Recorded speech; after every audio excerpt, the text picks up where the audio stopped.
menjelaskan tentang konversi satuan panjang, berat, dan juga satuan turunan. Apa sih konversi satuan panjang? Konversi satuan panjang adalah konversi yang digunakan dalam menentukan panjang. Jadi, di dalam konversi satuan panjang ada kilometer, hektometer, dekameter, meter, desimeter, sentimeter, dan juga milimeter. Lalu, bagaimana konsepnya? Apabila turun satu tangga dikali 10 dan apabila naik satu tangga dibagi 10. Nah, misalnya 1 kilometer sama dengan berapa hektometer? Di sini kita hitung 1 kilometer turun satu tangga ke hektometer, maka 1 dikali 10 sama dengan 10.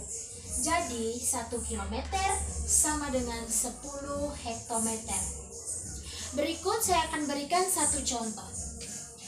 3 kilometer sama dengan berapa meter? Kita kembali ke sini. 3 kilometer ke meter.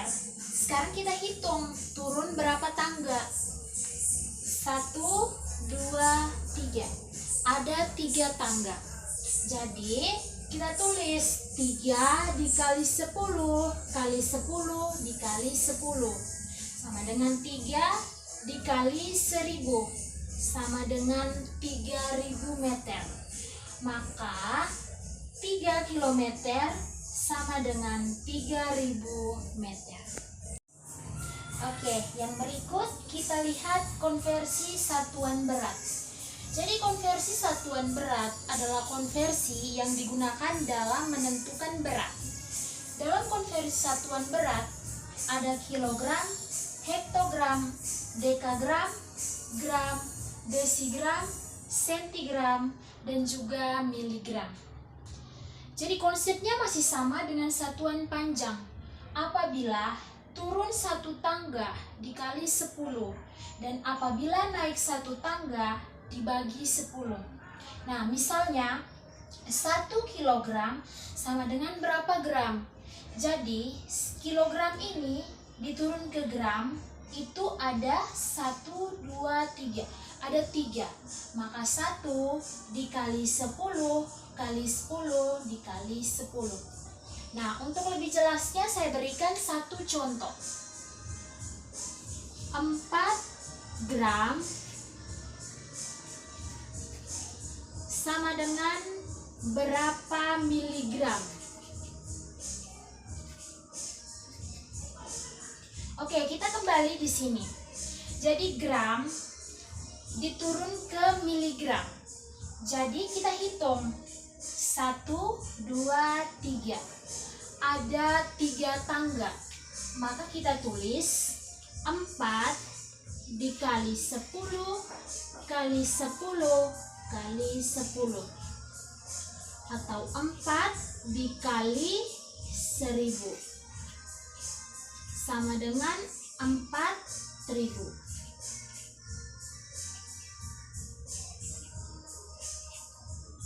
Oke, jadi 4 gram sama dengan 4000 miligram.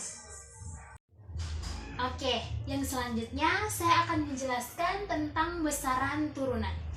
Jadi, besaran turunan adalah besaran yang diturunkan dari besaran pokok. Jadi, besaran turunan itu ada banyak sekali. Tapi di sini saya mengambil hanya beberapa saja. Nah, mari kita lihat sama-sama. Yang pertama ada luas. Luas itu satuannya meter kuadrat. Jadi dilihat dari satuannya ini, bahwa luas itu satuannya meter, maka luas itu diturunkan dari besaran pokok panjang. Yang berikut ada volume. Volume itu satuannya meter kubik. Jadi dilihat dari satuannya meter, maka volume juga diturunkan dari besaran pokok panjang. Yang berikut ada kecepatan. Jadi luas ini tadi diturunkan dari besaran pokok panjang. Volume juga dari besaran pokok panjang. Yang berikut kecepatan. Kecepatan ini satuannya itu meter per sekon. Jadi dari satuannya ini dapat kita lihat bahwa besaran turunan kecepatan ini diturunkan dari besaran pokok ada meter, yaitu panjang, dan juga ada sekon di sini, yaitu waktu. Besaran turunan panjang dan waktu. Ya, yang keempat ada usaha. Usaha itu satuannya kilogram meter kuadrat per sekon kuadrat, atau biasa dikenal dengan joule. Kita biasa atau sering pakai joule. Jadi dilihat juga dari satuannya ini bahwa besaran turunan usaha diturunkan dari besaran pokok. Yang pertama ada kilogram. Nah, kilogram itu besaran pokoknya yaitu massa. Yang kedua ada meter. Meter itu besaran pokoknya panjang. Yang ketiga ada sekon, berarti waktu. Jadi besaran turunan usaha diturunkan dari besaran pokok massa, panjang, dan juga waktu. Sekarang kita lihat yang kelima. Ada daya. Daya itu kilogram meter kuadrat per sekon pangkat 3, atau juga dikenal dengan watt. Jadi di sini mari kita lihat bersama-sama ada kilogram. Nah, kilogram itu dari massa. Kita tulis massa. Ada meter panjang dan juga ada sekon waktu. Yang berikut percepatan. Percepatan ini ada meter per sekon kuadrat. Jadi dilihat dari satuannya meter dan sekon, maka besaran turunan percepatan itu diturunkan dari besaran pokok panjang dan juga waktu. Nah, yang terakhir gaya. Gaya ini satuannya kilogram meter per sekon kuadrat, atau biasa dikenal dengan Newton. Nah, di sini kita lihat ada kilogram, maka besaran pokoknya yaitu massa.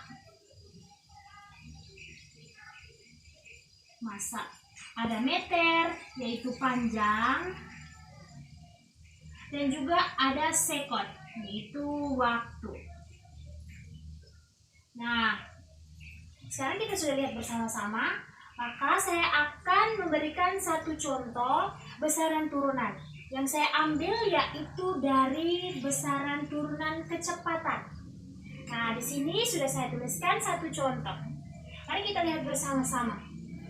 Sebuah mobil melaju di jalan tol dengan kecepatan tetap. Dalam 2 jam, mobil tersebut sudah menempuh jarak 144 km. Nah, kecepatan mobil adalah, nah, sekarang kita lihat bersama-sama. Diketahui di sini ada jarak ya. Jarak mobil yang ditempuh sama dengan 144 km. Di sini juga ada waktu. Jadi waktu yang ditempuh 2 jam. Di sini yang ditanyakan adalah kecepatan. Kita tulis di sini, ditanya kecepatan. Oke, sekarang kita jawab. Rumus untuk mencari kecepatan. Jadi kecepatan itu dilambangkan juga dengan V ya teman-teman. Jadi V sama dengan jaraknya disimbolkan dengan S per T. T itu adalah waktu. Jadi untuk mencari kecepatan rumusnya yaitu V sama dengan S per T. Sekarang kita masukkan ya. S ini berapa? Jadi S ini adalah jarak. S-nya 144. Per waktunya adalah 2. Maka kita pindah sebelah sini ya. Maka 144 dibagi 2 sama dengan 72. Nah, di sini satuannya apa? Di sini dapat kita lihat dari jarak dan waktu. Di sini jarak itu 144, satuannya kilometer, dan waktu 2 jam. Maka kita tulis di sini 72 kilometer per jam. Maka kecepatan dari mobil tersebut adalah 72 km per jam.